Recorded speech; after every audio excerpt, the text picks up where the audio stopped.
The first speaker that you're going to be hearing from today is a new good friend of mine named Matt Lloyd. Now, Matt has been one of our top affiliates in several of the last biggest product launches that we've promoted. And because I saw him showing up on the scene, actually the first time I ever saw Matt Lloyd, anything from Matt, was a Facebook ad that he was doing for Get Traffic 3.0. And it was damn good. And I clicked on it, and I read the copy, and I saw his bonus packages and how he put everything together, and I said to myself, this is a really good marketer. And so, over the course of a few months, I ended up building a relationship with Matt. And over the last few months, Matt and I have actually been partnered up and working on a lot of different projects together. And so one of the things that we've been working on is really Facebook advertising. And if you've seen pretty much any of my ads on Facebook over the last few months, I've had a few. Have you guys noticed that? That was all Matt Lloyd pretty much behind the scene, taking care of all that, managing all that, building out those campaigns, those strategies, driving that traffic. And we've also been working on a couple other things. Matt is one of the people who has really developed the technology that I'm going to be sharing with you later on today. He's the one who really helped us set it up in our business on a whole new level, and it's kind of how we figured out, I don't want to let the whole cat out of the bag, it's kind of how we figured out this new sales process that I believe is the future of really selling any sort of big decision item online. So if it's a more difficult decision and people need a little bit more time to be educated, to be researched, this process that we're going to share with you is the exact future of how to do it. And when you see this whole thing laid out, it's going to blow your mind. I mean, it is rad. And so Matt was instrumental in us setting this up in our company in the last 90 days. So I'm extremely excited for the rest of your day here. So with that being said, I'd like you guys to put your hands together and welcome to the stage Mr. Matt Lloyd. Do your thing, my friend. You are absolutely awesome. And okay. See you guys in 90 minutes. Whoa. So, hi everyone. As Jonathan said, my name is Matt Lloyd, and I do have a confession. I've actually never done one of these before. So, for the past 3 weeks I've been putting in a lot of effort into this because what I want to talk about, it's possibly more important to your future online than anything else. And these are things that have taken me maybe 3 years to fully understand. So if you're just getting started, what I'm going to share with you today, you really want to pay attention to it. It's really important. So here's what we're going to be talking about. I'm going to be sharing with you the real truth about traffic. Okay, and why you're not getting as much as you'd possibly like, and what to do about it. Okay, I'm going to approach traffic from an entirely different angle than you've ever heard before. Plus, I'm going to talk a little bit about Facebook pay-per-click training. I'm going to give you some advice that I wish I had got in the very beginning. It's going to shorten that learning curve a little bit. So let's go ahead and get started. I want to tell you a story first. As you can see, this is a guy called Samuel Langley. Okay, and if we go back to the year 1903, Samuel Langley, he wanted to be the first guy to ever fly. Okay, so he wanted to be the first guy to ever fly an aircraft manned by him and be able to land it. And around this time period, there was sort of a race on to be the first person to do that. And US Congress, they actually backed Samuel Langley, and they gave him $50,000. In today's terms, that's over $1 million. So it was a lot of money back then. Okay? And Samuel Langley, he invested most of that money. He hired his own team of around 50 people. He invested a lot of that money into developing an engine for this aircraft. October 7th, 1903, they were ready to launch this plane. Okay, so they'd put a lot of work into planning it, building it. They were ready to do it. They launched it off the side of a boat, and this is basically what happened. You can see a photo there, bottom right side, it crashed. Okay, Langley decided to try again. So December the 8th, they poured even more money into it. They redid this plane, and again, this time it crashed again. Now this pretty much ended Langley's whole pursuit of being the first person to fly. They had invested a lot of money into it. US Congress at the time decided, we don't want to invest any more into this because this just is not going to happen. Now, 9 days after Langley's big crash, after he gave up, a sturdy, well-designed aircraft, only costing about $1,000 US, struggled into air in Kitty Hawk. Most of you will know the story. And that actually became the first aircraft to ever fly. People behind that were the Wright brothers. So I'm sure you've all heard of the Wright brothers. The Wright brothers, these were guys who had wanted to fly ever since they were about 9 years old. Okay, so it had always been a big dream of theirs.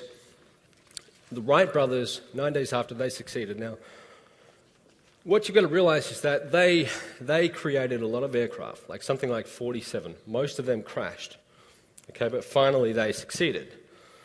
Now, once their approach was a little bit different to Langley. Once and only once, they had built that aircraft that could actually glide, okay, so they could virtually launch it off the top of a hill and it would glide down to the ground. Once, and only once they'd done that, then they thought about the power.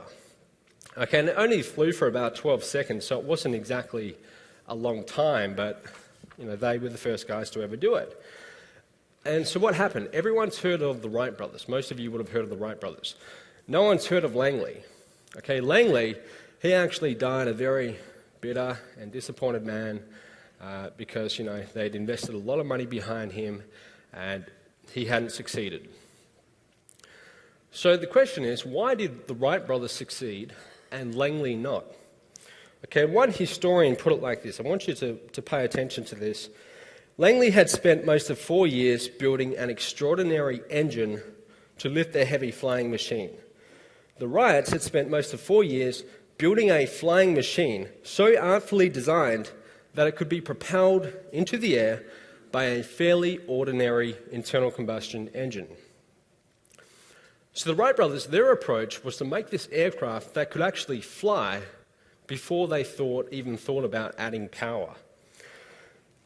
Now you might be wondering, why am I telling you this? Why am I giving you a history lesson? What's it got to do with my business? And the answer is, this has everything to do with your business. Everything. Facebook pay-per-click, which I'm going to touch on today, it's virtually like the engine, okay, that you would put on an aircraft. And it can send you a lot of traffic. So if you wanted to, if you were prepared to pay for it, you could get 10,000 clicks or 10,000 people in front of your website by next week, if you wanted to. If you were willing to pay for those clicks, you could get that amount of traffic. You could possibly get a lot more. Okay, now your website, on the other hand, that's like the aircraft structure. Depending on how well you design that, it's either going to fly, maybe half fly, or just crash and burn. And when I say will it fly, what I'm talking about is, will it convert visitors into customers? Okay, that's the question. Now, if you have a website and it can't fly or it can't convert visitors into sales, it doesn't matter how much power you add to it. It doesn't matter if you get 10,000 clicks, it's still going to crash. And yet that's what most people do. They have a substandard website, they go chasing traffic as if that's the answer, when that traffic has no chance of converting. Okay, that's what, when I say most people, I'm talking about literally 98% of people in our industry. The biggest mistake that people make when coming into this industry, and if you're brand new, pay extra attention to this, the biggest mistake is thinking about traffic like an opportunity seeker. Most people think like that. They go and design a blog, and it's a substandard blog when it comes to converting visitors into sales, and then they think the answer to making money online is to go and get more traffic. because they've been taught that more traffic equals more money. It's one of the most damaging beliefs in this industry.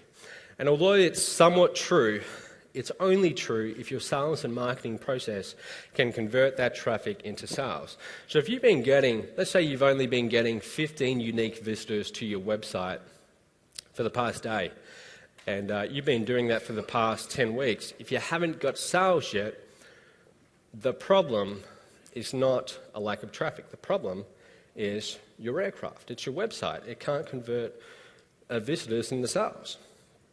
When it comes to making money online, this is the equation. It's traffic plus conversions equals sales. All right? Traffic plus conversions equals sales. And most people completely forget about the conversion part. Okay? Or they think it's not really that important. And when you make that mistake, when you think it's all about the engine of the aircraft that's going to make it fly, or you think it's all about traffic, this is what happens. All right? Your website is going to crash and burn, just like Langley's did. So if you've been doing this for years and you haven't yet got results, I'll bet that this is the main reason. Okay, you're trying to send traffic to a substandard website that just cannot convert traffic or unique visitors into sales at an adequate rate. Okay? What most people fail to realize is that even if you have this website, even if you were to get 1,000 or 10,000 clicks by tomorrow, it wouldn't really matter because you can't convert that traffic into sales. And you might get the odd sale, but you've got to remember that all traffic has a cost.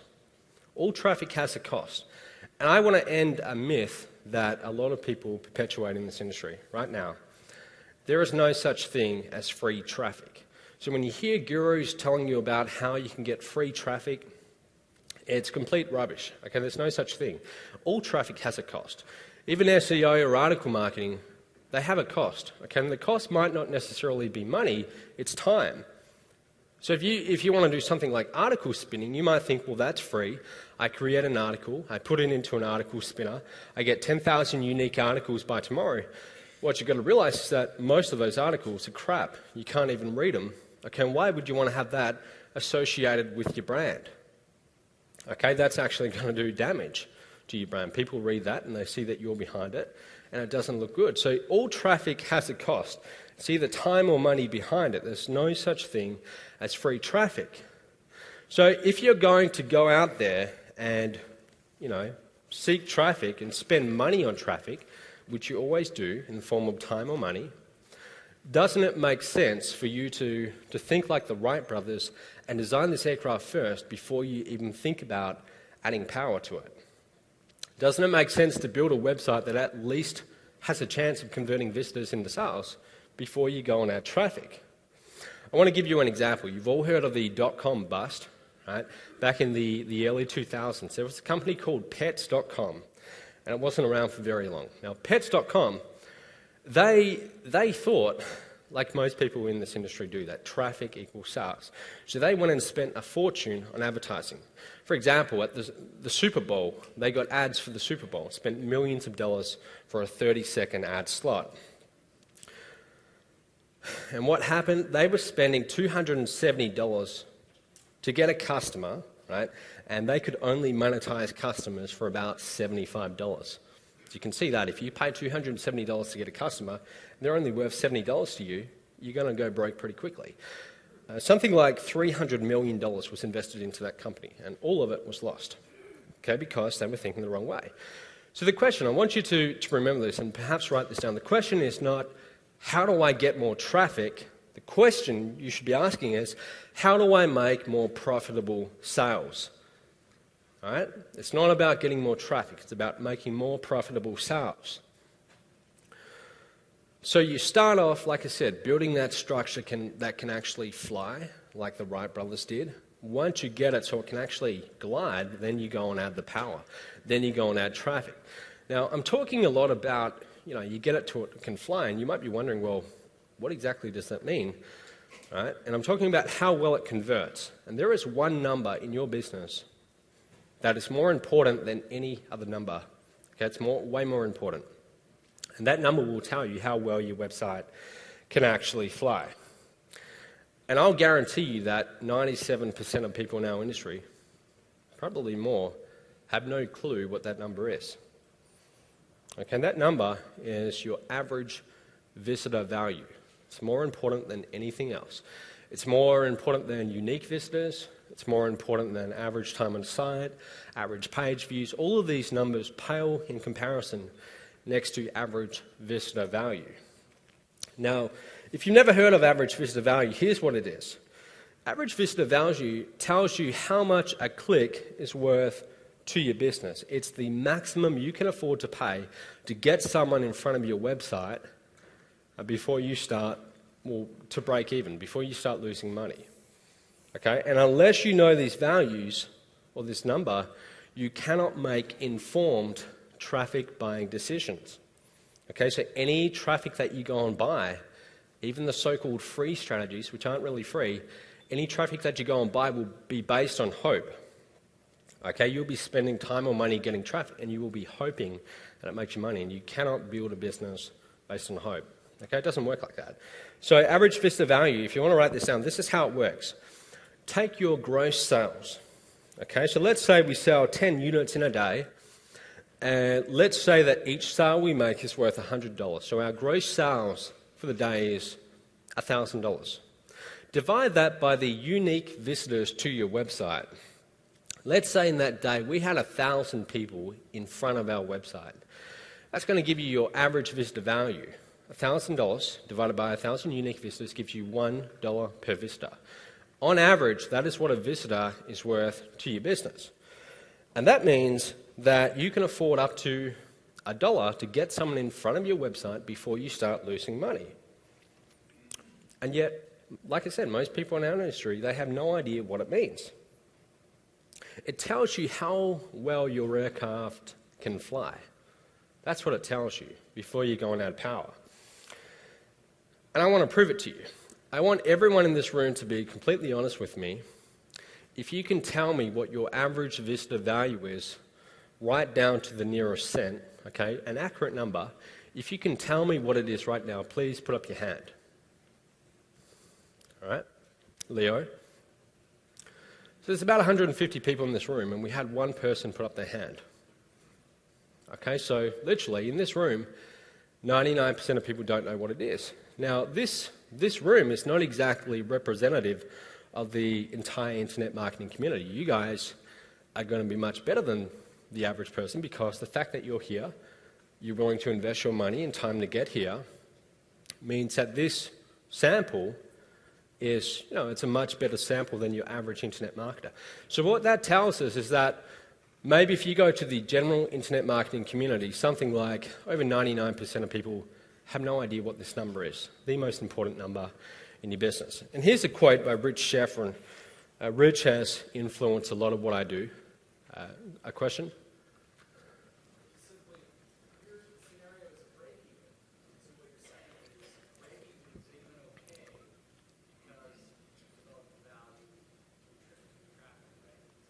You're asking me, is break even okay?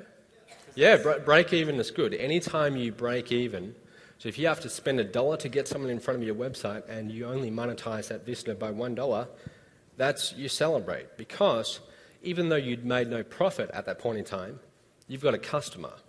You've just brought yourself a customer, and that's what this business is really about, buying customers. Because you've got to look at the lifetime value of a customer. So if you've just spent $1, got someone in front of your website, they buy a product, you made $1 back, all right? Well, sure, you haven't made any profit right then in that point in time, but over the next maybe 3 years, you can sell them lots of additional products. So if you have to spend $1 to get someone in front of your website, that's perfectly fine. I want to further drive this point home, okay? I want you to imagine a scenario, right? Let's pretend that I finish my presentation and, you're really thirsty and you feel like a Coke.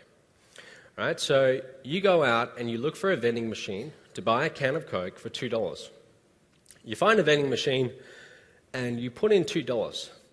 Instead of hearing the Coke, you hear change. Okay, all right, you think, all right, what's going on here? You put in your hand and you bring out $1.80 in coins. So you're a little bit annoyed. The machine has just ate 20 cents of your money. But you find a cheaper drink and you put in your $1.80 again, Except this time, again, you get change. And this time it gives you back $1.60. So now you're getting a little bit more annoyed. You find another drink for $1.60. You put in that change. This time it gives you back $1.55. This vending machine is eating 10% of the money you put in. So for every dollar you put in, it gives you 90 cents back. Okay, my question to you is, how long could you stand in front of that vending machine putting money into it before you went broke? Okay, and the answer is not very long. Actually, the mathematical answer is you could stand there for infinity, because the amounts would get smaller and smaller, but practically you'd be out of money pretty quickly. You'd be down to like 10 or 5 cents. So you couldn't stand there for that long. Imagine another scenario. Let's say you didn't go to that vending machine. You went to one upstairs. And this one was also $2 per can of Coke. So you put in $2. You put in $2, except this time it gives you back $2.20. So you think, all right, well, maybe someone left 20 cents there, but I'm happy. You put in $2.20, you order a more expensive drink, except this time it gives you back $2.40.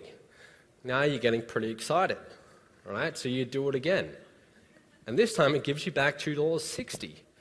Now you're thinking, or $2.65, now you're thinking, all right, this is good. This vending machine is giving you 10% more back than what you put in. Now my question to you is, how long could you stand in front of this vending machine putting money into it? Yeah, forever, and you'd be crazy not to stand there and keep on putting money into it. Yeah, let's put honesty aside, and you could stand there forever, and you would get very, very rich doing that, because once compound interest kicked in, you'd start basically printing money. Your website is either one of these two vending machines right now. The money you are putting into that vending machine is like the money you are spending on traffic. And as I said, all traffic has a cost. So even if you think you're doing free traffic strategies like SEO, and you think it's free, it's not. There's a cost, okay, because your time has value. So right now you are putting money into that vending machine, and you're getting money back. The money you get out of that vending machine is like your average visitor value. And what you guys have just told me is that most of you don't know what you're getting in return. So the situation is you're putting money into a vending machine and you don't really know how much change it's giving you. Now, if I put you in front of a faulty vending machine and I said, hey, keep putting money into this, but I'm not going to tell you how much it's going to give you back in return, how long would you do that for? Right? You wouldn't do it for that long, because you'd be crazy. You'd want to know what you're getting back in return. And as you just saw, most people in this industry don't even know what they're getting in return. So most people, in effect, they're standing in front of a vending machine, putting money into it and hoping they make a profit. This is what you're aiming for. This is what I call the holy grail. So everything you do in your day-to-day operations is to get to this point. It's to get to the point where your average visitor value is greater than your average cost per click. What that means is you found a vending machine where when you put in money, you get more back in return. And once you get to this level, then you can scale up. So every millionaire in our industry, this is where they're at. They spend money on traffic. They spend 90 cents on a click, and their average visitor value is $1. They make a profit. They can afford to reinvest that. Whereas most people are making a lot less than what they're putting in. That's why they can't grow. Okay? Now, you might be wondering, well, what if I'm brand new and I don't yet have my own marketing funnel? And the truth is, if you knew, at some point, you do want to create your own product. It's not really an option, it's a must. So at some point, you do have to craft your own marketing funnel. And in the beginning, you're actually in a race against time. You see, when most of us get started, we only have usually a pretty small budget we can put into advertising. You're in a race to fine-tune your aircraft, to fine-tune your website to the point where your average visitor value exceeds your average cost per click before you run out of money. And I know what that's like. 2009, when I was still pretty new, I was advertising on Google AdWords before it completely kicked us off.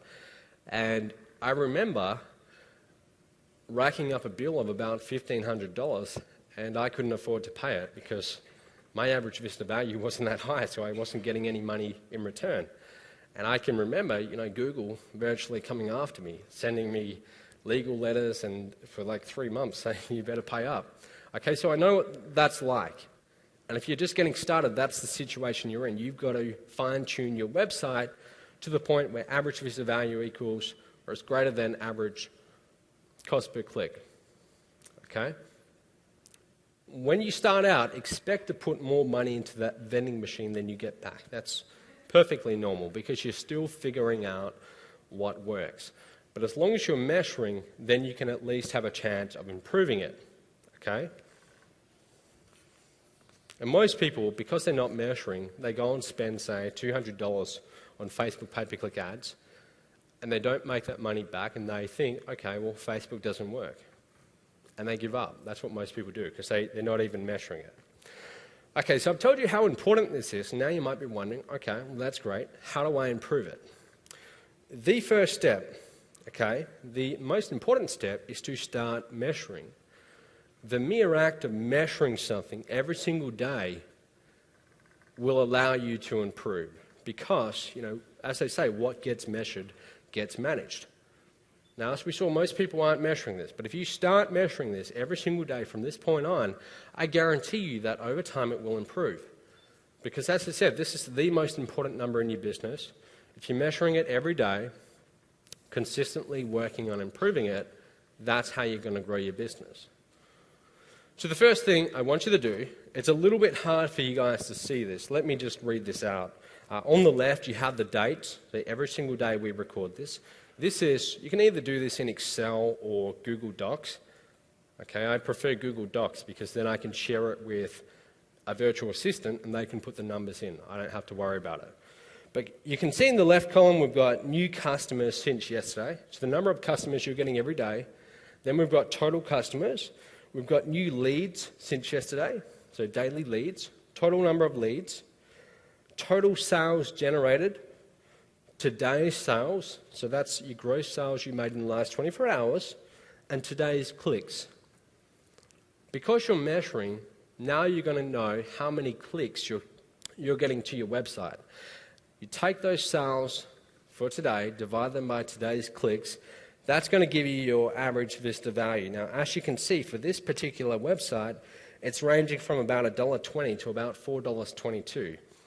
Now, what's going to happen is, if we keep on doing this for a month, we're going to start to notice there's an average here. Now, you can see here, it's something like $2.94. That's telling us every Vista we get in front of our website is worth about $2.29 to our business. But if you're not measuring, you have no idea what this number is. And then this is really important. Once you get your average Vista value every single day, because now you're measuring, plot it in a graph. This is one of the most exciting developments in the history of humankind, the ability to display data over a period of time, the visual representation of data. It really is, because then you can see the trends. Now, this is only over, say, 10 days, so you can't really see much of a trend here, but if we extended this to about 30 days, you would start to notice that the average Vista value, which is on the y-axis, the part sticking up, you can see it's fluctuating around anywhere from $3 to $4. Now, over 30 days, we would be able to see a more consistent pattern, and this is really important because over time, you're going to notice whether you're trending up or you're trending down. That means visitors are becoming more and more valuable to your website over time or less. And let me tell you something, your business, it's either growing or it's declining. It never stays in the same place. Because even if you're not making any changes, the market around you is changing. Okay, there's new people coming into this industry, new products, so it's always changing. You're either getting better or you're getting worse. And unless you're measuring this, you have no idea. Okay? So now I want to show you how you can increase your average Vista value by 60% just by improving 5 leverage points in your business. This is basically the formula to you making money online. It's leads times conversion rate. So if you get 100 leads in a day and you have a conversion rate of 3%, that means that 3 of those 100 leads buy. That's going to equal your customers, okay? Frequency of transactions, how often they buy from you in the next year, times your average transaction sale. Let's say you're selling a $97 product and you have a few upsells in there. On average, a customer is worth $250 to your business. Okay, that's going to be your average transaction value. That's going to give you total revenue. Multiply that by your margins. Now, most of us in the information marketing business, our margins are 100%. We create a product and we get to keep all of it. Okay? So it doesn't really apply. But if you're promoting an affiliate offer, well then, sure, you might, let's say you're promoting Jonathan's products, you get paid a 50% margin. You refer a sale to him and he pays you 50%. Now, this is what you can do. If you take those 5 leverage points and you increase them by just 10%, which isn't a big amount, say you're getting 100 leads, you increase that to 110. Say you get a conversion rate of 3%, that means 3 in 100 leads buy. You increase that by 3.3, just 10%. Frequency of transactions, average transaction size, so on, these 5 points, if you increase each by only 10%, you actually increase your profit by 60%. If you go through and you do the math, it sort of compounds on itself. So small incremental changes can virtually almost double your business. Okay, so you only have to increase each by 10%. It's not a huge amount. Now, you might be saying, I know there's always people who just say things like, well, I'm not good with numbers. I don't really know how to do that stuff. I'm just not good with that. The truth is, if you are going to market online and get traffic, even if you're using the so-called free strategies, which aren't free because they take up your time, you need to get comfortable around these numbers. You need to be able to measure them. Because if you put it this way, if you know how to track your numbers, that doesn't necessarily mean you're going to get rich in this business. It doesn't give you an advantage. But if you don't know how to do it, that puts you at a big disadvantage because you are competing against people like me, Jonathan, Mike Dillard, whatever, all of those sort of guys. They all know their numbers, and you're competing against those people. So what you've got to realize is that, personally, I'm going to be constantly fine-tuning my aircraft, making it more and more aerodynamic so it can fly better. So when I add power to it, it flies even better. I'm going to keep on doing that. And if you're not doing that, well then, that's going to be a little bit tough. Okay, it's going to be a little bit tough for you to grow a business. So you have to be doing this. And like I say here, anyone who's ever made over $1 million in this business, I guarantee you, they're watching their numbers closely. Okay, so if you're not watching your numbers right now, you've got to turn this into a habit where you're doing it every single day. And I put here, generally speaking, the more money they make, the more meticulous they are about their numbers. I've been working with Jonathan for, like 5 months now. So we email each other back and forth because I'm doing a lot of his Facebook pay-per-click campaigns. And I've noticed that, he's always on the numbers. And he wants to know, what are we doing to improve numbers? He's always asking me that, constantly, right? And you wonder, well, how did he sell over 12 million online so far? Well, that gives you a pretty big clue.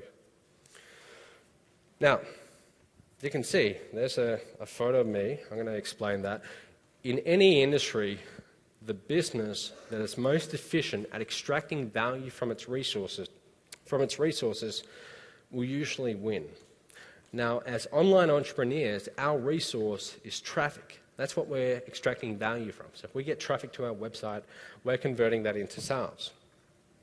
So in our business, the business that has the highest average visitor value will win. Okay, they will get the lion's share of the money to be made in this industry. I want to give you an example. I grew up on a small wheat farm in Western Australia, and the local town, this is kind of like the outback, I guess you'd call it, not really, but it's in the country. The local town it was a very small town. I went to the primary school there, and when I was like 7, the population of that school reached an all-time high. it reached 52 students. Okay, business was booming. Now, a few years later, after I'd left that primary school and I went off to boarding school because we didn't have high schools in the town, like 2 years after I left, the school shut down because they got down to just 2 students and 3 teachers. Okay, and obviously that wasn't going to work for very long. So the school shut down, and now that town, it's virtually a ghost town. There's about 15 people in the town that I live about 5 miles out of. It's a ghost town. Now, what actually happened is, the reason why the population reached a boom of 52 students was because all the local farmers in the area, there were quite a few of them, and they all had kids. But over time, what happened is the bigger farmers in the area started buying up land and pushing the smaller farmers out. Smaller farmers couldn't survive because economies of scale. They couldn't compete. So they had to sell up and go to the city. Over time, the big farmers got bigger and bigger and bigger. So the population of kids going to that school got smaller and smaller. And the motto became, get big or get out. You either had to expand or you wouldn't survive. And the automotive industry too. If you go back to since the 1900s, if you look in the US history, there's been over 2,000 automotive companies. So over 2,000 car companies have started up since 1900. How many survive today? There's less than about 10. Right? There's a very small handful of big companies that survive. Over 2,000 companies have virtually gone out of business. That's the way it is in any industry. Okay, usually a lot of people flood in to the industry, and the businesses that are most efficient at extracting value, they go on to succeed, and the rest usually don't. Like I said, as an online entrepreneur, right now your resource is traffic. And whether you're going to be here in 5 or 10 years or not will come down to how well you are able to extract value from that traffic, how high your average visitor value is. Okay, so that's why I'm really going on about average visitor value. It's everything in your business. It really is. Reason is, if you can't afford to spend more to get traffic than your competitors, they can. And what ends up happening is that the websites that have the highest average visitor value, they get the lion's share of the traffic, because traffic usually flows to the websites that are most efficient at extracting its value. I'll give you an example. Most of you would have heard of Mike Dillard, Magnetic Sponsoring. Did you know that they get around 200 to 300 leads every single day? And their leads come from affiliates. So affiliates, like me and many of you, will send them traffic, because the reason why we do it is because that traffic usually converts. They fine-tune their processes, so any traffic we send, it has a high average visitor value. So if they were to stop getting traffic right now, they would continue getting 200 to 300 leads every single day without even trying. So if you can get a higher average visitor value than anyone else, simply create an affiliate program, and affiliates like me will happily send you our traffic, because that, you're going to pay us back. But you'll never get to that stage unless you can work on this number. Now, buying traffic, let's start to transition into actually buying traffic and then Facebook pay-per-click. What makes some traffic more valuable than others? 2 things, volume of traffic and quantity of traffic. It has a lot to do with responsiveness. If you've ever heard that term thrown around before, how responsive is a prospect? Responsiveness is a measure of how often that audience thinks about your particular topic. So for example, I am a very responsive lead for a marketing course, because I think about marketing 24/7, all day, all night. It's really all I think about. I'm thinking about it a lot. Now, most of the people in this room, most of you are thinking about entrepreneurship, marketing, those things too. A lot of you think about it, some less, some more than me. So this room as a whole is a very responsive audience for any marketing training. More importantly is past behavior, whether it's a buyer or a non-buyer.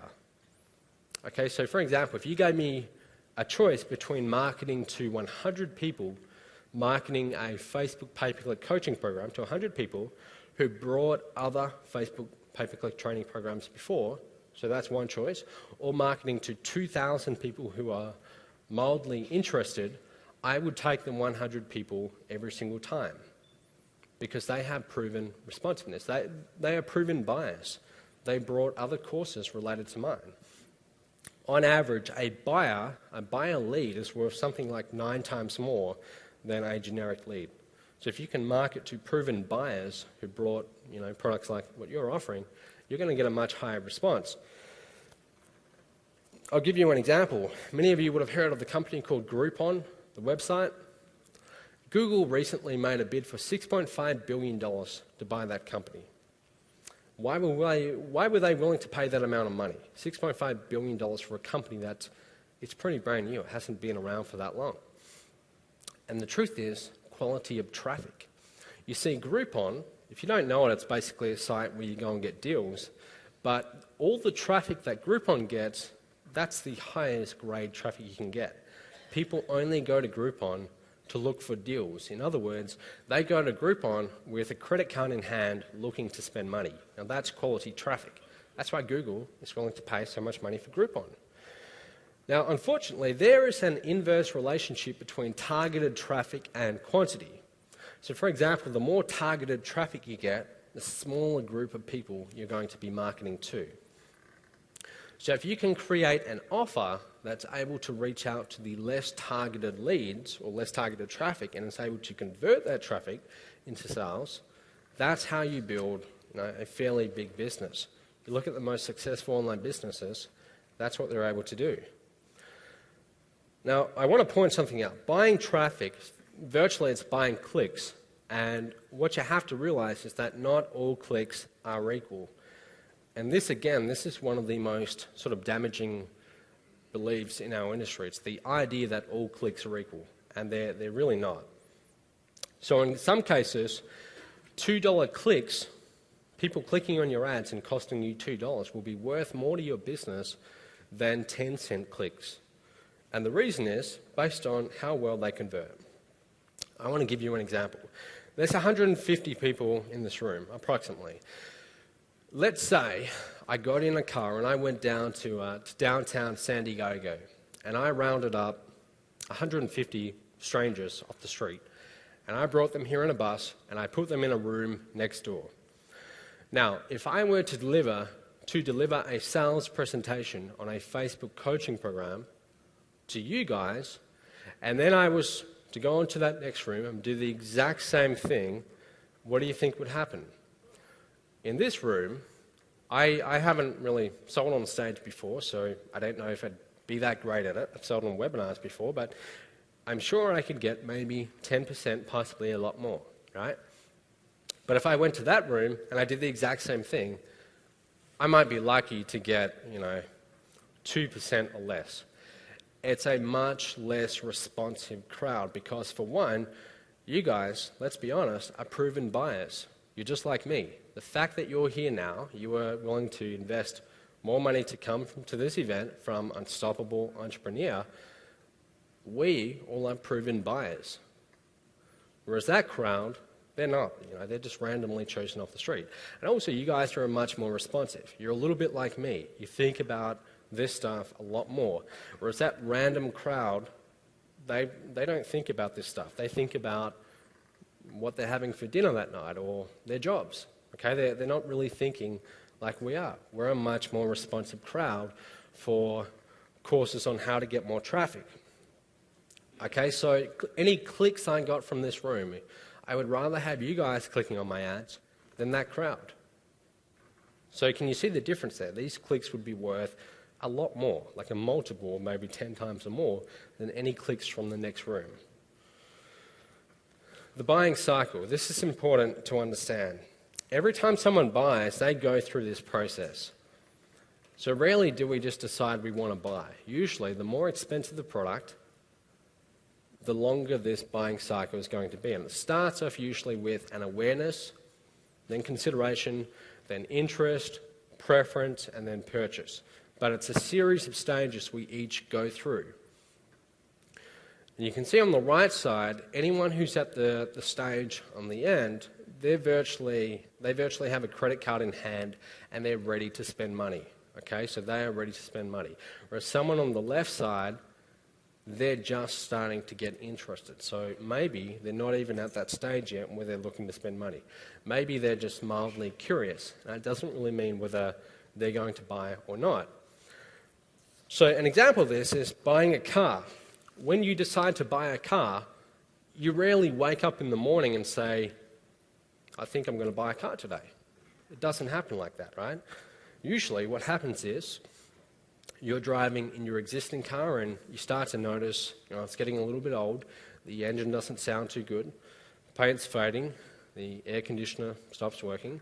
You start to notice all these little flaws and you start to entertain the idea of getting a brand new car.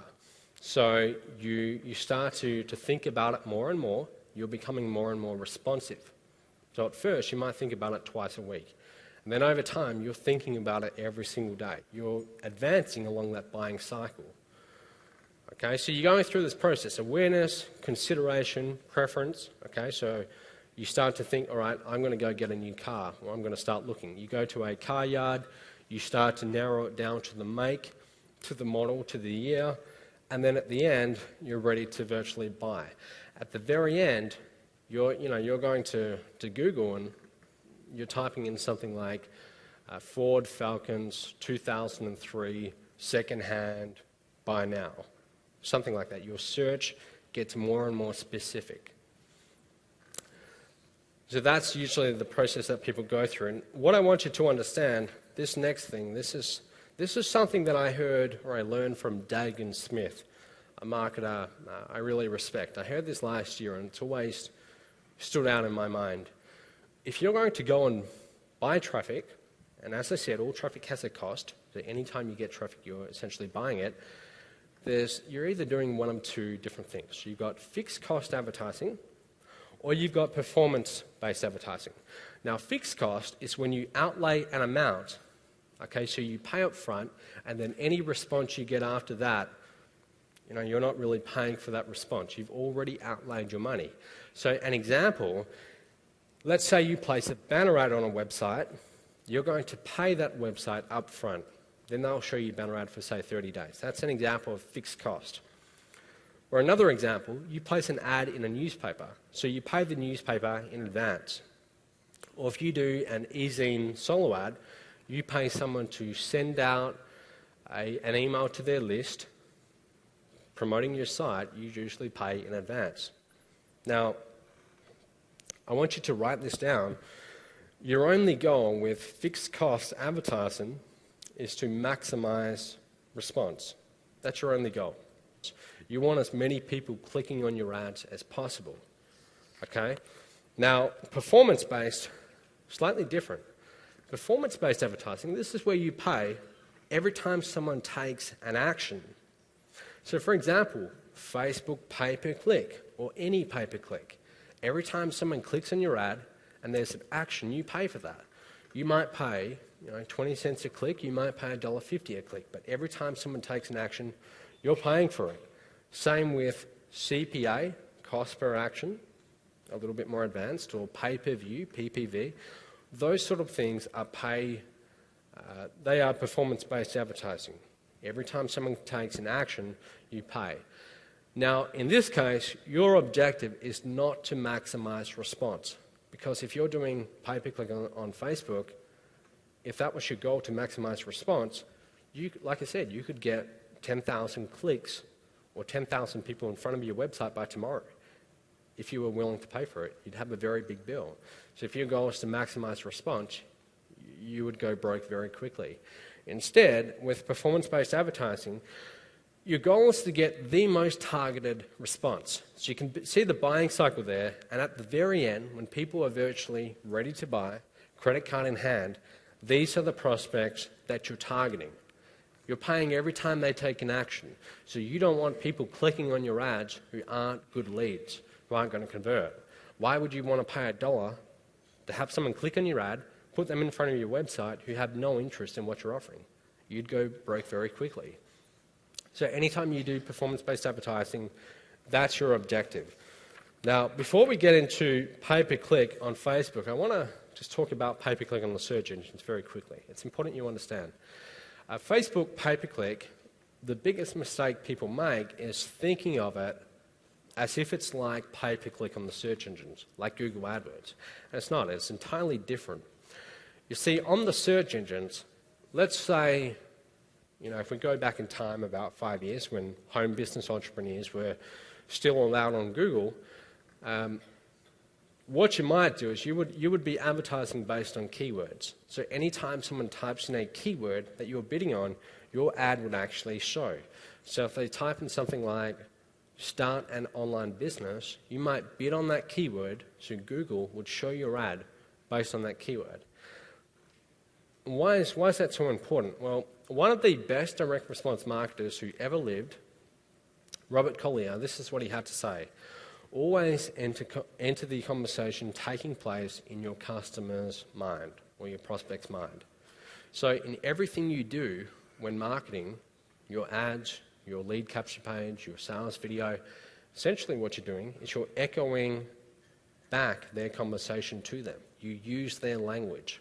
You talk to them just how they're talking to themselves in their head. That's how you're going to get the highest response. Based on the keyword that they typed in, you could tell where they're up to in that buying process. You could tell whether they are just starting to get interested or whether they're at the last stage where they're searching with credit card in hand and they're ready to buy. Based on that keyword, you could get a very good idea of what's going on in their mind. Okay, and that's priceless. Facebook, it's different. With Facebook, we're targeting people based on their likes. So when you're on Facebook and you click on like, if you like someone's fan page, you're saying you like that, and Facebook record that, and then advertisers, like you and me, come along, and we have our ads shown to people based on their likes. So if someone likes Jonathan Budd, right, he's got like 30,000 fans, if someone clicks on like Jonathan Budd, if we want, we can target his 30,000 fans by having our ads shown to all the people who clicked on like for Jonathan Budd. Now, a like, think about that. When someone clicks on the like button, it's not a very big commitment. Okay, it's not a very big commitment. Maybe they were just clicking on like to get the lead magnet, whatever was being offered. So what that means is that all the clicks you buy on Facebook, generally speaking, they're going to be much less responsive than the clicks you could potentially get on, say, Google AdWords, pay-per-click on Google. Now, if you gave me a choice between buying clicks on Google AdWords and buying clicks on Facebook pay-per-click, and they were the same price, I would happily take the clicks on Google AdWords every day of the week. And the reason is, based on the keyword, I can get information about what they're thinking at that point in time. Now, Facebook, I can get a lot of demographical information, age, sex, location. However, like Robert Collier said, you want to enter the conversation going on in their mind. So I would much rather know their thoughts than where they live and what their age is. So you might be wondering, well, what's the big deal about Facebook pay-per-click if it's not good as pay-per-click on the search engine? And there's two things. Number one is volume. There's a lot of traffic on Facebook. There's something like 680 million users. By next year, it's estimated there will be 1 billion users. So there's a ton of traffic there. And people spend more time on Facebook than they spend on the next 4 largest sites combined. So people spend a lot of time on Facebook. The internet is virtually becoming Facebook. People go on the internet, usually they're going on for Facebook. It's everything.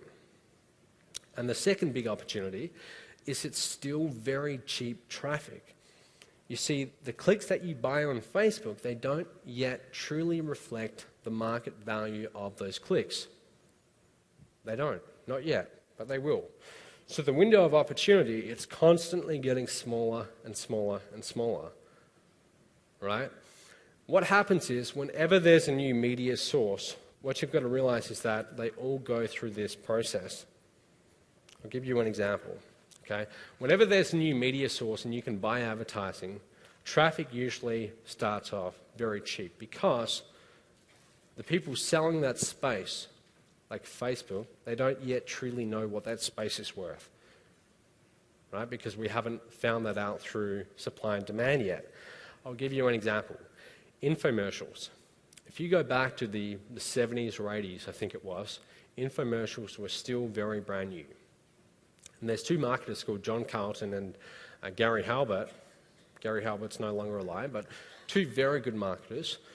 What they would do is, back in those days, is they would shoot an infomercial, they'd film it, like at home or in their little studio, and they would go and put that on the TV networks that night. Because the TV networks didn't realize the value of that time. The TV networks thought, well, no one's watching TV from midnight to 5 a.m., so we'll virtually give that space away. And that's what they were willing to do. They were willing to give it away for very cheap. So marketers like John Carlton, Gary Halbert, they could easily afford to rent that space and show their infomercial. They'd put up an infomercial. If it didn't make sales, they'd simply go and reshoot it the next day, and then they'd put it on that night and see if they made any money. Now, if you fast forward to today, now it's a very different story. If you want to get into the infomercial marketing business, you've got to have millions of dollars usually just to get your foot in the door.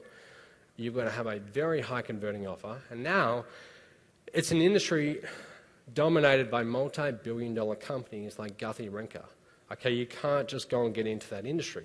And the reason is the TV networks soon figured out that, in fact, there were people watching from the hours of midnight to 5 a.m. and they were buying. So that space had much more value than they were charging. And they put up their prices, and that drove all the small-time entrepreneurs out, and the companies that knew what they were doing got bigger and bigger and bigger, just like the farming industry. Okay? Google, back in its early days on pay-per-click, was essentially the same. Anyone could get involved. Clicks were very cheap. But what happened over time? They got more and more expensive because Google realized that those clicks that they were selling for 20 cents were actually worth more like $1. And the best marketers, or the best online businesses, they had a higher average vista value than the others. They were willing to pay more. They're willing to pay 50 cents if their average vista value is $1, because they're still making a 50-cent profit. This is what happens. This is the US cost per click over the past, this is from 2003 to 2009. And what do you notice? It's getting more and more expensive. Why? Because the online businesses that are better at extracting that value, that have a higher average vista value, they're willing to pay more for those clicks. Prices go up. The small-time players get pushed out. Okay, and that's what happens. Same with infomercials, same with everything. Now, right now, Facebook pay-per-click, it's still quite cheap. So if you're not doing it yet, there's still a big opportunity to start doing it. However, what's going to happen is 10, 20 years from now, you're going to be sitting there with your grandchild sitting on your lap, and they will ask you, Pop, were you there back in Facebook pay-per-click days or whatever? And you're either going to say, yes, son, I was, and I made a fortune. I made millions. Or you're going to say, no, I wasn't. And you're going to look back with regret. So I will guarantee you that 5, 10, 20 years from now, you're either going to look back with regret, or you're going to look back and say, I got in at the right time. Happened with Google AdWords. It happens with virtually every new media. Starts off being quite cheap. Prices soon go up. Okay, so if you're not on Facebook right now, this is the time to get in. All right, as I say here, prices of clicks, they will rise to match the value that can be derived from those clicks. So if Facebook is selling clicks right now for 50 cents, and I have an average vista value of 75 cents, well, I'm willing to pay up to 75 cents for those clicks. Whereas if you only have an average vista value of 20 cents, you might go on Facebook for a week, lose money, and say, okay, it doesn't work. But I'll keep on doing it, and I will push up the prices. So can you see how that works? Now, all right, let's get started on Facebook pay-per-click. And just very briefly, If you've never done pay-per-click before, I just want to bring you up to speed and just tell you the basic terms. First, you've got CPC, which is cost per click. Every time someone clicks on your ad, your credit card is going to be charged. Right? That's what cost per click is. So if you get 100 clicks in a day and those clicks are $1, right, well then that's $100 a day you've spent on advertising. Your bid. This is how much you're willing to pay for a click. So when you place your first advertisement on Facebook, pay-per-click, you're going to tell them, I'm willing to spend this amount on a click. Your bid really matches what you actually pay. It's kind of like an auction. If you buy a house, you might be willing to pay, I don't know, $250,000 for it, but based on the other people in the room, maybe you only have to pay $200,000. So your bid does not necessarily mean how much you're going to have to pay. Impressions. An impression is every time your ad is shown. Okay, note the key word there, shown, does not necessarily mean seen.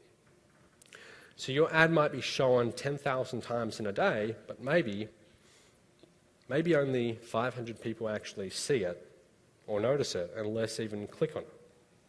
That's impressions. Now, if you take clicks and you divide them by impressions, let's say you get 100 clicks in a day, and you get 10,000 impressions. You would take 100 clicks, divide it by 10,000 impressions, and that would equal a click-through rate of 1%. And what that tells us is that on average, for every 100 times that our ad was shown, at least one person clicked on it. That's your click-through rate. CPM is simply cost per 1,000 impressions. M is the Roman numeral for 1,000. So you can either choose to pay cost per click, which is, you pay every time someone clicks on an ad, or you can pay cost per 1,000 impressions. When you get started, usually I recommend cost per click. Now, very quickly, I just want to show you, if you've never placed an ad before, here's how to do it in 3 easy steps. Log into your Facebook account. In the left, on the menu, you're going to see ads. Simply click on that. Top right, you will see create an ad. Click on that. And then this is where you're going to put in your ad. And you will notice it's got URL. That's a fancy name for website. Title. So you've got like 25 characters, I think, or it might be 35. 25 characters for your title. That's like the little headline of your ad. You've got 135 for your body. And that's like 3 or 4 lines in the actual body. And then you've got the image. So Facebook, it's not just words, it's actually an image too. So you simply get the image, save it on your desktop, and upload it. And that's as easy as it is. Next, we have targeting. Okay, this is you choosing who you want to display your ads to. So you've got country. Usually, if I'm marketing an offer, usually I just do US, Canada, Australia, and the UK. Okay, you can experiment with that, but if you want to market your offer to people who speak the same language of your offer. So obviously, you don't want to go marketing to someone who can't even read your website. All right, so you want to put some thought into that. You've got age, gender. The part I want to show you is interests. This is the most important part. This is where you're going to specify who you show your ads to based on their likes. So let's say that I'm brand new to Facebook and I see Jonathan Budd's fan page and I click on like, and then you come along and you choose Jonathan Budd. You put Jonathan Budd in the interest.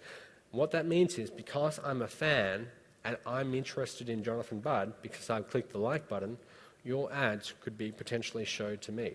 So interest is kind of like keywords on Google AdWords, pay-per-click on Google. That's the closest you get. So interest gives you an insight into what they're thinking in their minds. As I said, that's far more important than any demographics like age, sex, location. Okay, it's much better to know what they're thinking in their minds. Interest, that gives you the best clue. Then we've got workplaces. Just briefly want to talk about this. If you're in the home business industry, what you can do to get more targeted clicks is you can, for workplaces, let's say you're selling a course like the 7-figure networker, right? You're promoting something to people in the home business industry. You can go to workplaces and you can actually type in a network marketing company like Amway, Jubilee, ACN, whatever.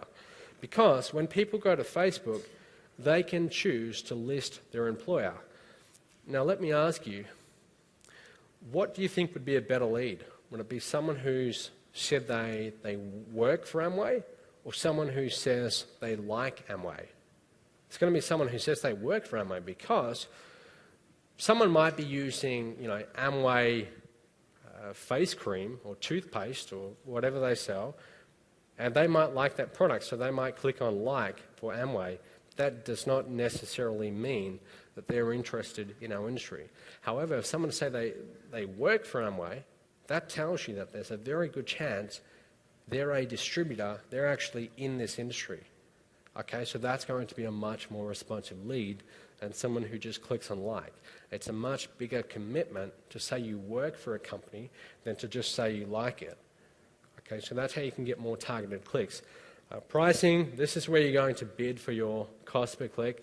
Facebook, they're going to give you a suggested bid. So they might say 75 cents to $1.50. Usually what I do is I will bid 10% higher than the lower bid rate. So if they say 70 cents, I'll bid something like 77 cents. Like I said, your bid does not necessarily match what you pay. So if your bid is like $2, it doesn't mean you're going to pay $2 per click. It just means that's your bid, and you're telling Facebook what you're willing to pay for that space. So that's how you do it. Now, writing ads. People often, most of you will know the importance of split testing, having two ads run at the same time. And you might be wondering, well, how do I split test? Like, do I write two ads and just have slightly different words, or do I write two completely different ads? How do I test? I want to show you how to do it. There's 4 levels at which you can write your ads. Okay, so it starts off level 4. This is the main idea of your ad. Level 3, you're going to change up the order, so you put like sentences in different orders in that little body copy of your ad. Level 2, choose different words. Level 1, that's where you really fine-tune that ad. You change punctuation. Okay? Now, as I said, body copy, it's 135 characters. Headline, it's like 25 characters. Your image, you want to write this down, you get 120 pixels by 80 pixels. Those are the dimensions of your image. You want to take up all the space that they give you for your image. I'll explain why in just a moment. To do that, go to a site called picresize.com. Upload your image, and then you can simply resize it to fit those exact dimensions. So when you place your Facebook pay-per-click ad, your image fits nicely in that little space. Now, here's what I do when I'm writing out ads, and here's what I want you to do. Start off by writing 30 different ads for your offer, 30, because the first ads that you write usually aren't that good, right? Because you're just getting warmed up. But as you write 10, 20, so on, they get better and better. You start to get a little bit more creative, approach it from different angles, and they get to be better ads. Choose your top 3, and for each of those 3 ads, you have 3 different images. Okay, 3 different images. I want to show you, this is level 4. So level 4 is where you're testing the main offer or the main message. Okay, so I hope you can see that. Basically, I've got 2 ads here. They aren't the best ads. I wrote these ads, and to be honest, I ripped off Frank Kern, so you might have noticed that they're exactly the same as Frank Kern's. But anyway, I just want to show you this as an example. So 2 different ads. These are going to the site webinarconferencecalls.com, and this is something really exciting we've been working on, okay, for the past few months. So if you haven't seen that site, webinarconferencecalls.com, we believe this is the future of this industry. But anyway, I've got 2 ads, and you can see they're very different ads. They've got different images, one of Jonathan looking serious, one of Jonathan flying in his car. They've got red borders, different headlines. Jonathan is live tonight, the other is marketing step by step. These are sending people to a website with a perpetual webinar. It's like a live event that plays every single night. It's actually a recording, but it feels like a live event. Event-driven marketing. Okay, so this is what we're doing. Now, on the left, you can see it says, highest paid 20-something-year-old internet marketing consultant is hosting a free webinar for internet marketers. Register for free. On the right, it says, tonight, I'll be sharing with you step by step how to get a ton of leads. This free live training is going to rock. Register now. You can see there are two very different messages. This is level 4, and this is where you start off. Now level 3, this is where you're going to change around the orders of the words. So on the left, you can see we've still got that same ad, Jonathan is live tonight, and on the right, all we've done is we've switched the order. So instead of starting off by stating the benefit, we have the call to action at the front. So we have register for tonight's free webinar. Instead of having that at the end, we've switched that to the top. We've just changed the order of the sentences. Now usually what you want to do is you want to have a benefit first, what they're going to get and how that's going to help them, and then you have the call to action. So this ad on the right usually wouldn't beat the ad on the left, but we're just testing the different order. That's level 3, so you're simply changing the order of sentences around. Now level 2, this is where you're going to start really fine-tuning it. So you can see here, all I've done, I've still got that ad on the left, exactly the same, but the ad on the right still says Jonathan is live tonight, but on the right it says, instead of highest paid, it says top earning. I'm using different words. Instead of internet marketing consultant, I've got network marketing strategist. Okay? Instead of is hosting a free webinar, I've got is teaching a free online workshop. Instead of register for free, I've got register now, it's free. So it's exactly the same message, but we've just changed different words. And this can make a huge difference. Just changing words in your ad can make a huge difference to what you pay. Okay, so we're starting to fine-tune this ad a little bit more. Level 1, it's exactly the same ad. All we've done is we've got live in all capitals. So now this is where all we're doing is changing punctuation. Really, that's all we're doing. We're adding in commas, exclamation marks, capital letters, etc. So we've got here every single word has a capital letter at the start. That's all we're doing. These two ads, they're exactly the same. Some have capitals and some don't, but you would be surprised at how different a response they get. But now we're really refining this ad. Now, if you're putting an ad up for the first time, you don't ever start off at this level. So you don't ever write 2 ads and have them exactly the same and just make very small fine-tuning adjustments like I've done here. Instead, start off at level 4. Have them be a completely different message, see what works, and then fine-tune. Okay? Now, getting cheap clicks by maximizing click-through rate. Facebook, they want you to have a high click-through rate. So again, click-through rate is clicks divided by impressions. It's basically how many people click on your ads. The reason why they want to maximize it is because they're essentially renting you space on Facebook, and they want to make the most money they can for that space.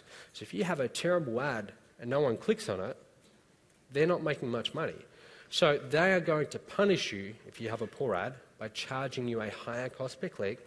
But if you have a good ad that a lot of people click on and you have a high click-through rate, they will reward you by giving you cheaper cost per clicks. Now, just so you know, if you have a click-through rate of above 1%, you're doing very, very well.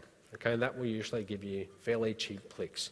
So what that means is, on average, more than 1 people for every 100 times your ad is shown are clicking on your ad. Click-through rate of above 0.5% to 1%, that's okay, that's acceptable. A click-through rate of less than 0.1%, that's shocking. Okay, so you're going to get high cost per clicks for that. Okay, so you've got to make your ad so it stands out. Now you can see an image there. That's a screenshot of Facebook, and that's actually what you call a heat map. And what these crazy scientists do is they attach these devices to these people who look at Facebook, and they do it a few hundred times, and this tells us where their eyes usually are looking on Facebook. You can see in the top left sort of corner, in the status updates area, that's where most people are looking when they're on Facebook. On the right side, you can see hardly anyone's looking there. That's where your ad is. So your ad, they're not looking at that part of the screen. You have to get their attention. The way you do that, one of the easiest ways is to change your image. Now, some experts say that the image accounts for up to 40% of the response for your ad. So just having a different image can make a huge difference. Some tips, what you can do is you can use a bright red or yellow or pink or whatever fluorescent border around your image. Okay, so you put a very bright border around it and it stands out a lot more. Don't be boring. Okay, that's the biggest sin in marketing, is to be boring. So don't make your ad boring. Don't have an image that blends in with the background, because no one's going to click on it. You're going to have a low click-through rate, and therefore Facebook, they're going to really penalize you by charging you a very high cost per click. Okay? Use images that are relevant to the fan page. So for example, if I'm marketing to MLM companies, usually what I do, it's a little bit cheeky, and I'm not sure what the legal things are, but I will usually use the logo of that company in my ad. Now, if you're in, let's say you're in ACN, and you see the company ACN, the logo in your ad, that has meaning to you. Okay, that has meaning to you, so you're more likely to click on it. So you get a higher click-through rate, a cheaper cost per click. And then you want to adjust your copy, so the words in your ad. So a big tip is to make your ad specific to the page you're targeting. Now, if I'm targeting, again, the company ACN, I can have ACN in the words on my ad. So in the headline of that ad, I might have something like, "Are you in ACN?" Just a simple question. If I'm in ACN, that has personal meaning to me. Okay, so I'm much more likely to click on it.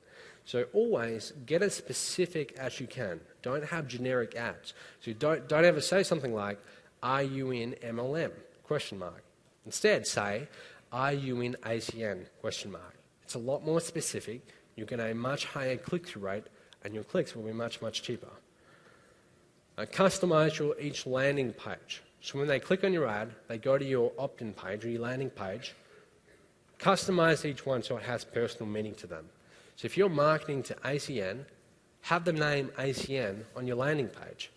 If they click on your ad and they go to a landing page that's generic and it's talking about MLM, you're going to have a much lower opt-in rate than a landing page that is specific, that's talking about ACN.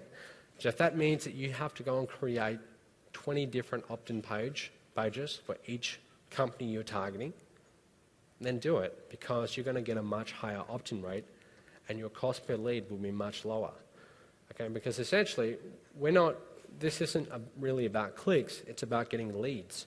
That's what we're concerned about. So just getting someone to our site is not enough. We want them to actually opt in, to give us their contact details so we can follow up. Now you can see a graph here. This is quite interesting. This is the click-through rate of an ad of ours. You can see the click-through rate on the y-axis. It ranges from 0% up to 0.1%. And on the x-axis, you can see this is from July the 10th to July the 24th. It's over like 3 weeks. And you can see the click-through rate starts off at about 0.06%. So what that means is 6 people, for every 1,000 impressions, 6 people clicked on it. That's your click-through rate. That's where it started off, but over 3 weeks, what do you notice? It's going down and down and down. It's trending downwards.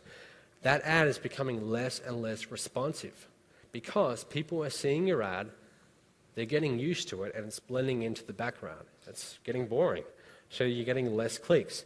So what you want to do is you want to change up your ads often. Usually I recommend about a week.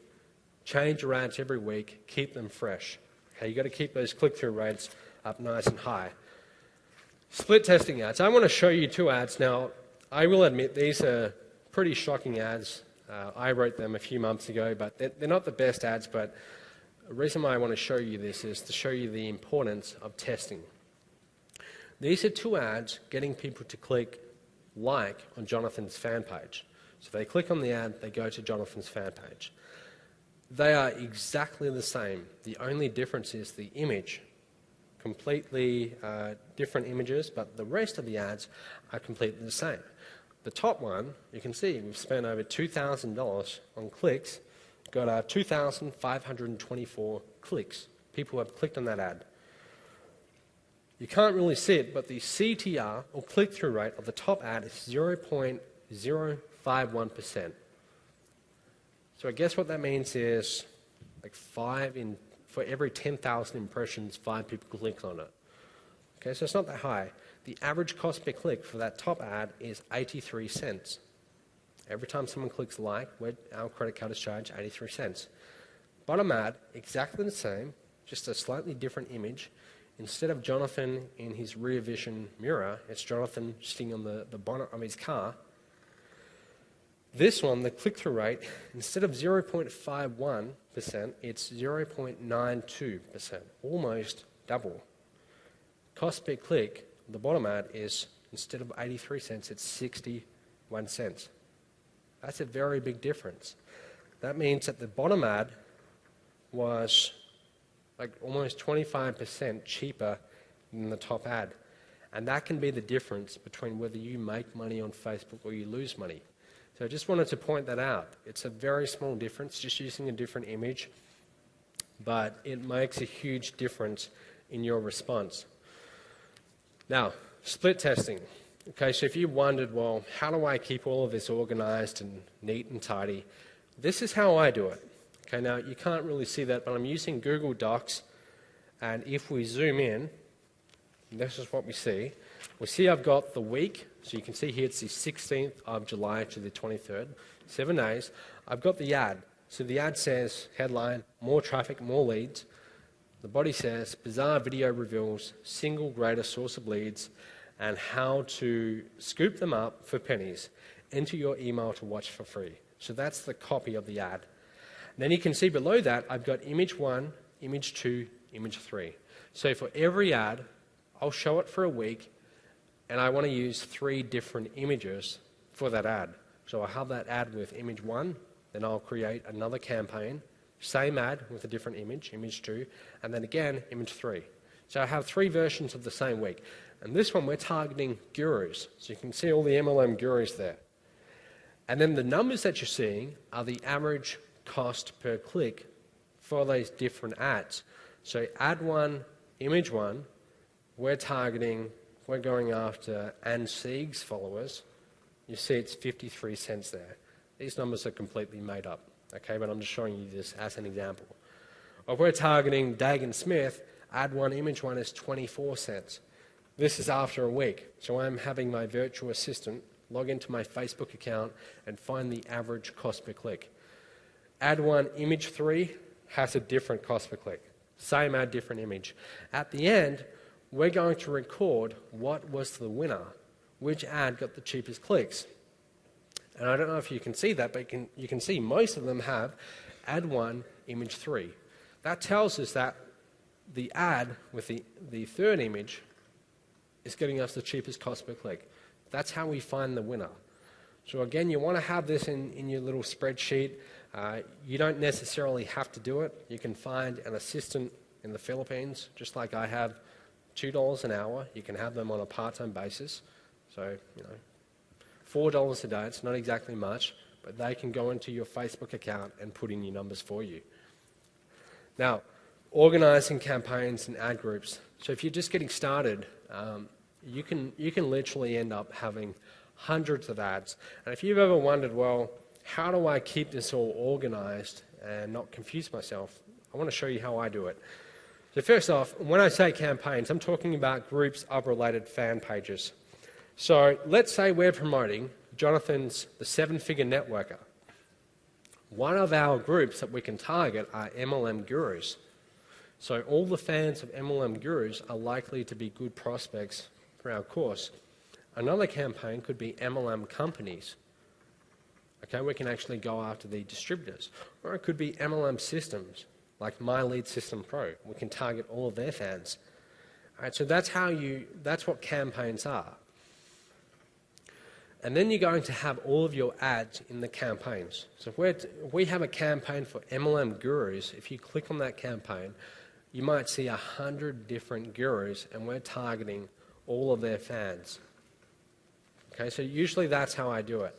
Now, I just want to point out, submitting ads is not something that you want to be doing. Like if you've never done it before, well then sure, do it for 2 or 3 days, learn how it works, but you want to outsource that fairly quickly because that's very low leverage manual labor. You don't want to be doing that yourself. Instead, you want to outsource that. Just like I said, find an assistant. I highly recommend the Philippines. Right now I have 2 assistants, $2 an hour, and that's all they do all day. They submit my ads. Now, what I do is I write the ads, I choose the images, and I target the fan pages. That's the high leverage activity. But manually typing in the ads, that's a low leverage activity. And the reason is a lot of your ads will get disapproved. Okay, that's just a fact of life on Facebook. A lot of your ads get disapproved because Facebook have very arbitrary rules for what they let through and what they don't. So usually I'll submit an ad 3 times, and if it gets rejected 3 times in a row, then I will change it. Okay, and Facebook, they're actually got to be a little bit careful. They're actually cracking down on accounts right now. I had mine deleted or blocked literally about 3 days ago. So if you're, it's not a big deal, I've just got to create another account and start doing it again, but if you're submitting ads and they're constantly getting disapproved, be a little bit careful, okay, because right now, like I said, they are cracking down on accounts and they can actually disable your account. It's not a big deal, just go and create another one and just start again, okay, and you just change your approach. Now, so this is how I do it. MLM companies, like if I'm marketing, let's say we're marketing the 7-Figure Networker, you can see here I've got 3 fan pages for 3 different companies. We've got Herbalife, Jubilee, ACN. There's a lot more. Okay, there's potentially hundreds of different MLM companies you could target. So all of these fan pages, we would have 1 ad per company. So when we write an ad and we get down to the likes and interest, you only ever put 1 fan page. So don't put ACN, Amway, Jubilee, etc. all in the same ad. That's untargeted. Write 1 ad per company and put the company name in your ad if you can. Make it more specific. You'll get a higher click-through rate, cheaper clicks. MLM gurus. So if you wanted to, you could target, Jonathan Budd's followers, Mike Dillard, Ann Sieg, Danny Johnson, lots of them. MLM systems. Okay, so you could target all the fans of Magnetic Sponsoring, My Lead System Pro, etc. But this, I'm just showing you this so you know the structure of campaigns. Now, this next part, this is really important. This is, if you understand this, this will make your job a lot easier on Facebook. This is what is called turn the corner marketing. See, what you have to realize is that if you're marketing to people based on the likes they've clicked, clicking on like doesn't tell us where they're up to in the buying cycle. For example, if someone clicks on like Jonathan Budd, maybe they're just getting interested in this industry, but they're standing on the sidelines. They're not really looking to spend money yet. But then again, maybe they've got a credit card in hand and they are actively looking for products to teach them, something like Facebook pay-per-click marketing. So they see Jonathan's course, Get Traffic 3.0, and they're ready to buy. So anywhere, anyone who clicks on like, you don't know where they're up to in the buying process. The truth is they could be anywhere at any of these different stages. That's part of the reason why Facebook pay-per-click traffic is a lot less responsive than the traffic you could get on the search engines when you could still do pay-per-click there. So what this means is that a lot of people who click on your ads, you're essentially interrupting them and they're not actively looking for your solution. What that means to you as a marketer is what you have to do is you've got to point out that problem, and then the second step is you've got to agitate that problem. This might sound like manipulation, but look, if you have a great product, it's your responsibility to do everything you can as a marketer to get it into their hands. Right? So we have a problem, we agitate, there's a solution. So you can see that those circles there, that represents targeted traffic right in the center, and then you've got less and less and less targeted traffic. Someone clicking on a like, as you can see, they could be anywhere within those rings. So your marketing must be able to point out the problem agitate that problem, and then offer the solution. An example, I've got a course called How to Build a Funded Proposal for network marketers. It shows network marketers how to create their own sales funnel, and then how to actually get leads, sell a front-end product, and then use those new customers as your prospects for your network marketing company. Now, it's called How to Build a Funded Proposal. If I go and market that to people who are fans of, say, ACN or Amway, the truth is 99% of them have no idea what a funded proposal is, so that has no meaning to them. And they have no motivation to get a funded proposal. So instead, what I do is I point out the problem first. I tell them that, look, if you're going to continue in this industry, doing it the old-fashioned way, approaching friends and family, that sort of thing, here's what you've got to look forward to. And I tell them my story. I tell them how in 2008, age 22, I got into this industry. I invested in a top-tier company, $38,000 of my life savings, pretty much everything I'd ever saved up. And then I tell them how I went full-time, and for the next 9 months, I did not get one sale, working full-time. So I had nothing coming in. I was constantly pouring money out. I tell them how bad that was. I tell them how, I went through depression for a while and just, having friends and family, think it's a big joke. All of my money was in this company. I tell them really how bad that was. And then I tell them, this is what you potentially have to look forward to. Okay, if you're not using a funded proposal to get targeted prospects in front of your business, you're likely going to be like most people in this industry who approach friends and family and just never really get anywhere. So I'm pointing out the problem, but I'm also pointing out the consequences of that problem. I'm agitating that problem. And by doing so, I'm creating the need for them to want to find a solution. Then I present my solution, which is my course.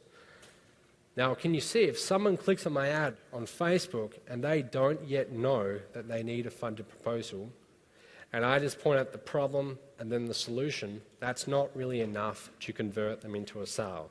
However, if I really agitate that problem, okay, I'm not saying you be dishonest, but I'm saying be completely honest about it, talk about the consequences. By doing so, now you're helping to create the need, because they might not realize they yet have that need. But in your sales video or your sales letter, if you point out that, yes, you have a problem and these are the consequences if you don't act, then you're helping to create that need. So when you present your product, now they're much more likely to buy. So if you're going to do Facebook pay-per-click, this one slide is really important. You've got to help create that need. Now, you want to think of your Facebook pay-per-click ads as employees. This is also important. You see, you can end up with having hundreds of different little pay-per-click ads. Think of them as, pretend you're in a telemarketing business and every single day you have 100 employees who come into your office, you're renting that space, so you're the business owner, and they make cold calls. Let's pretend that's you, right? And you've got these 100 people that come in, and you've got a group of these employees who arrive to late work. They're lazy, just like this guy in the photo. They don't make cold calls. They're not making you sales. And at the end of the week, you have to pay them a salary, regardless of whether they got results or not. Your pay-per-click ads are exactly the same. You're paying every time someone clicks on an ad, but if they're not bringing in sales, you still pay. It's different to if you had your own affiliates. If you have your own affiliates, that's people sending you traffic, you only pay them a commission when a sale is made. So if you have your own affiliates, that's like having your own sales force, and they're paid on commission only. With pay-per-click ads, they're paid on salary. You're paying every time someone clicks, regardless of whether a sale is made. Now, if that's you, would you keep on paying someone, after 10 weeks if they hadn't yet made you one sale? You wouldn't. You would say to them, I'm sorry, but this isn't for you. You'd have to let them go, and you'd have to replace them with someone else who's more serious about the job. This is exactly what it's like with your pay-per-click ads. You need to find the ones that are making you money, and you need to stop the ones that aren't bringing in sales, because they can literally send you broke, or end up costing you a lot of money. So we have a little saying here: starve the ponies and feed the stallions. That's your sort of philosophy to managing ads. Starve the ponies and feed the stallions. Find the ones that are getting you results, invest more money in those ads, and cut off the ones that are just costing you money and aren't getting you sales. You've all heard of the 80-20 principle. Well, this is the 80-20 principle because a very small percentage of your ads will account for most of your results. There is a belief in the business world, one of the most dangerous beliefs, and it would cost our economy billions and billions of dollars every single year, and that's the 50-50 fallacy. It's the idea that your outputs are the average of all of your inputs. So if you have 500 different pay-per-click ads and you make $1,000 in sales, it's the idea that each of those ads brought in $2 in sales. And that's a very dangerous belief to have, because the reality is that maybe 400 of those ads cost you money and the other 100 made you money. So don't ever do that. Don't ever think that your total sales is just the average of your individual ads. Usually there's a small percentage of your ads that account for the majority of your results. And your job as marketing manager in your business is to find those ads that are getting you results, invest more money in those, and cut off the losers.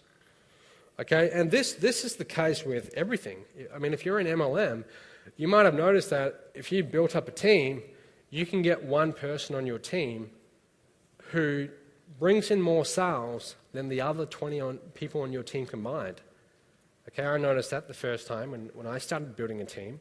I found one lady and she brought in more sales than the 10 others combined. Okay, it's the 80-20 principle. Same with affiliates. So for Get Traffic 3.0, Jonathan's launched last year, he's got over 10,000 affiliates, people who can potentially promote Get Traffic 3.0. You know, I'll guarantee you that launch that did $1.5 million in sales, most of these sales that came from affiliates, you could account maybe 70 to 80%, possibly more, from just 50 affiliates out of 10,000. That's the way it is in the world. That's how things work. It's the same with your ads. You've got to find that small percentage that's giving you the most results.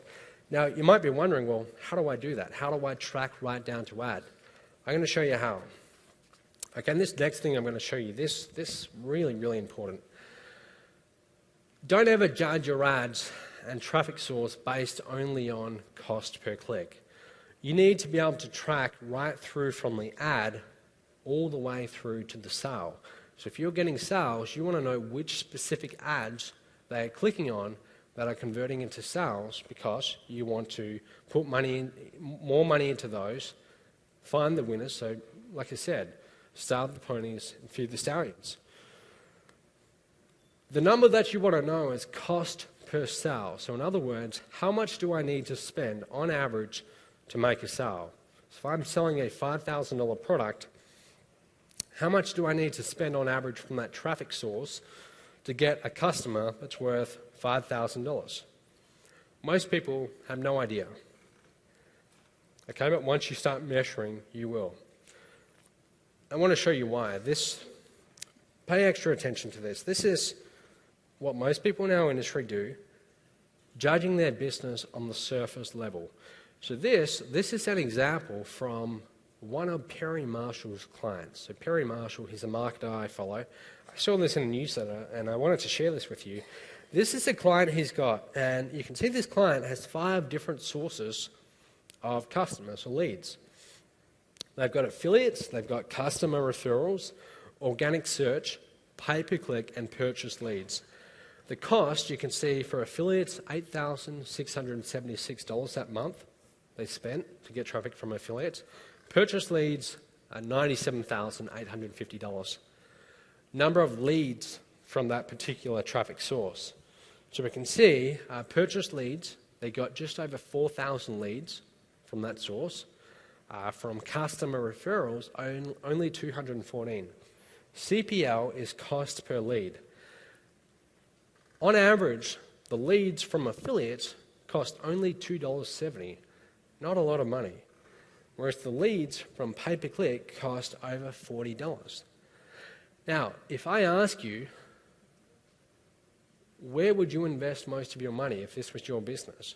Most people in our industry, they're going to say affiliates because average cost per lead is only $2.70. So why wouldn't you spend more money to get those cheap leads? Why would you spend $40 on pay-per-click for leads when you can get leads for just $2.70? So most people look at their business on the surface level. They look at, for example, cost per click, and they think, all right, well, I'm getting the cheapest cost per click here, therefore I invest more money in that particular source. That's looking at your business on the surface level. Most people do that, and it's very, very dangerous. And here's why. Let's take this a little bit deeper. Let's follow those leads all the way through to sale. So now we can see from those 5 different sources how many customers we got from those different sources. Affiliates, we got 12 customers. Organic search, we got 109. Cost per sale. So how much did we have to spend on average to get a customer? Let's say we're selling a $5,000 product.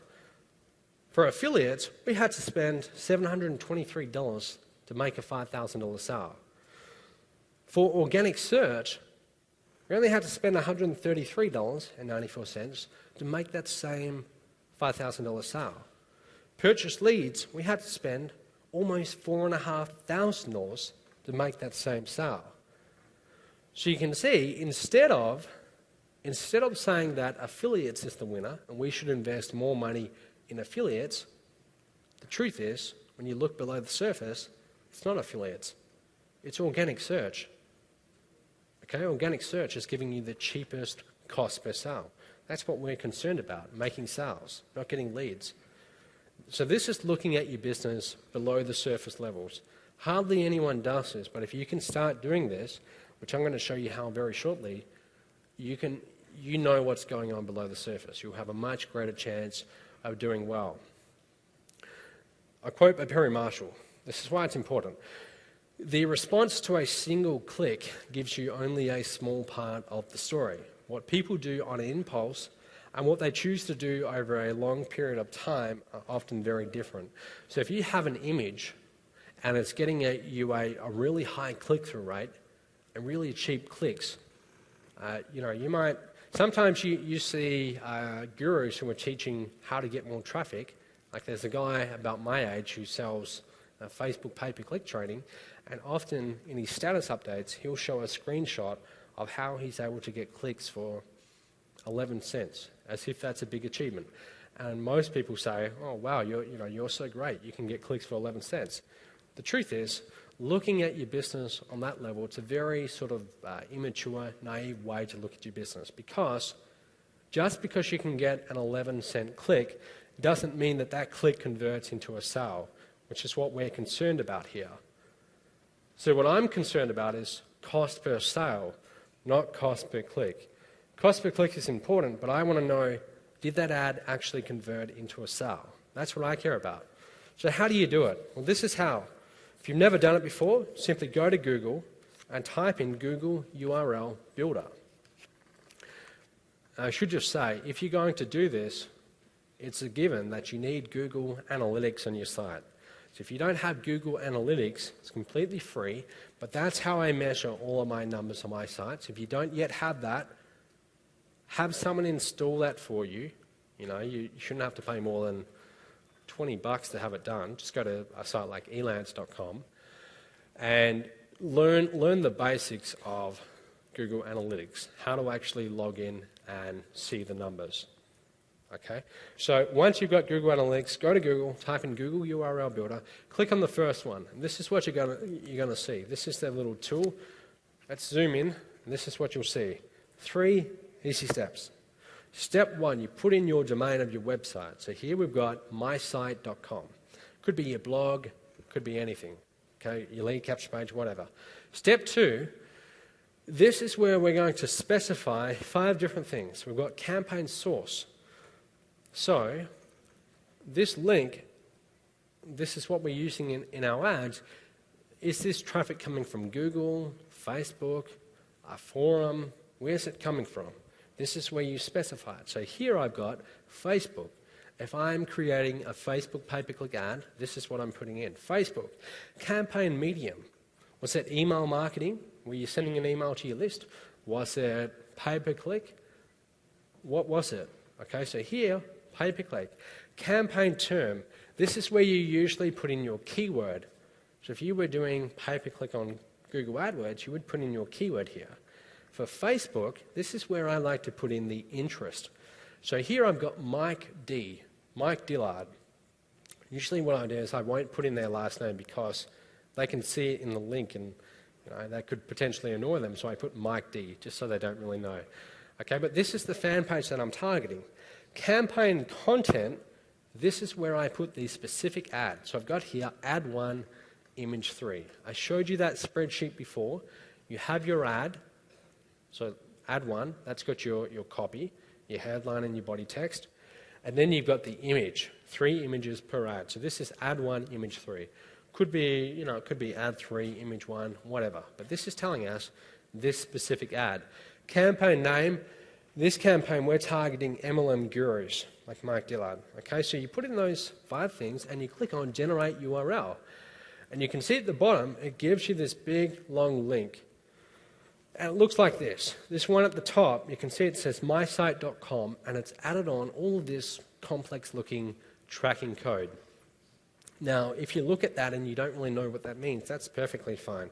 You don't really need to, but if you're looking closely, you can see it's still the same website, but it's got a source equals Facebook, medium, PPC, so on, term. It's got all of those things we entered have been added onto that link.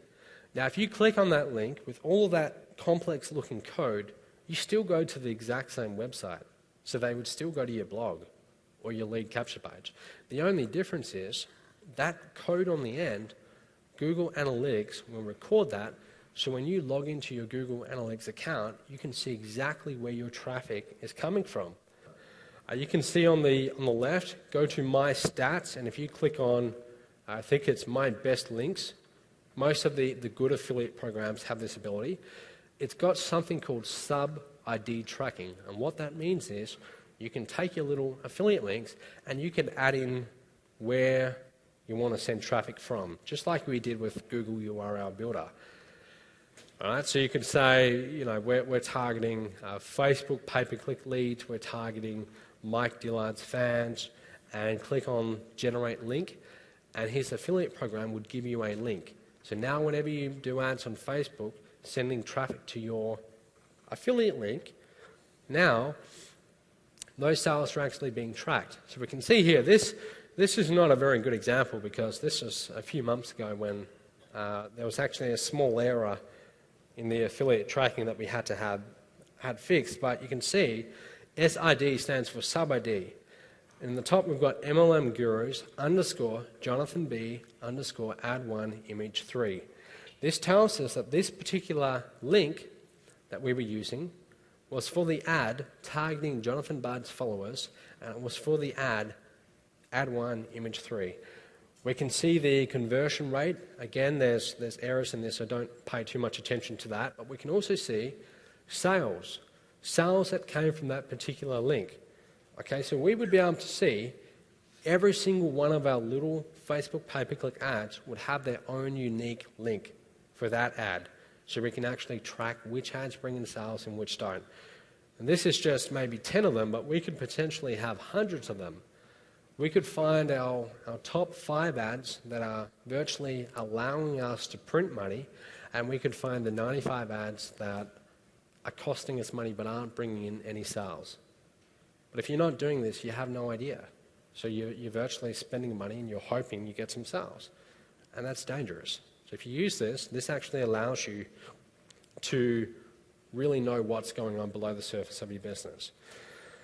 So guys, to wrap things up, I want you to understand that if you've been guilty of chasing traffic in the past, like many of us have and like I did for years, you've got to stop doing that. Instead, focus and start measuring your average visitor value. The most important number to your business, if you want to survive long term, it all comes down to that one number. Okay, so start improving it. If you've ever wondered, what do the top earners do on a day-to-day basis? Well, this is what they're doing.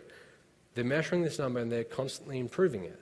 So instead of buying a course on how to get more traffic and spending 90% of your time going through all these different courses, trying to learn the next latest and greatest traffic generation strategy, focus on this instead. If you focus on traffic, getting traffic, and not this, you're focusing on the wrong thing. Track all of your traffic. Track it right down to the ad. So I've just showed you how to do that. So from now on, every time you do a link, go to Google URL Builder and actually put in your details, get a link with the code on the end, and then every time you do a link, use that link. Now you will know where your sales are coming from and where they're not. Once you know where your sales are coming from, well then that's, you can invest more money in those ads, starve the ponies and feed the stallions.